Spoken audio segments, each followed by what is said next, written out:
Le procès Palmade commence aujourd'hui et l'ex-humoriste sera condamné. Tant sa culpabilité ne fait aucun doute.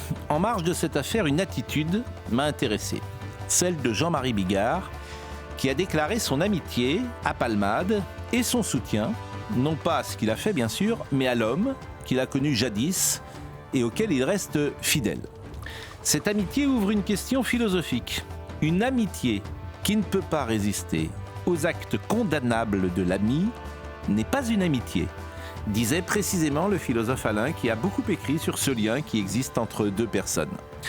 Quand une personnalité est publique, l'affaire se corse, si j'ose dire. Certains s'éloignent. L'ami est devenu toxique. La proximité qu'il ou elle avait autrefois quand l'ami brillait dans la lumière, la proximité qu'il ou elle mettait en scène. Cette complicité devient un poison.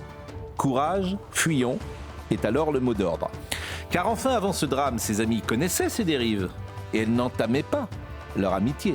C'était avant que la chose fût publique et que la peur d'être éclaboussé par l'affaire Palmade commande de prendre le large. Les rats quittent le navire, dit-on parfois. Je vous soumets ces réflexions ce matin. Elles sont banales sans doute, mais interrogez-vous. Regardez vos amis.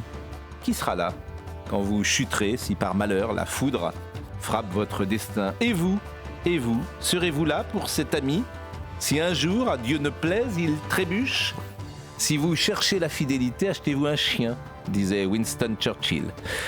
Je sais, je suis loin ce matin du procès qui commence. Pensons donc en priorité à ces 3 victimes qui n'avaient rien demandé et dont la vie est aujourd'hui une souffrance. Pierre Palmade sera présent au tribunal correctionnel de Melun. Le procès durera une journée.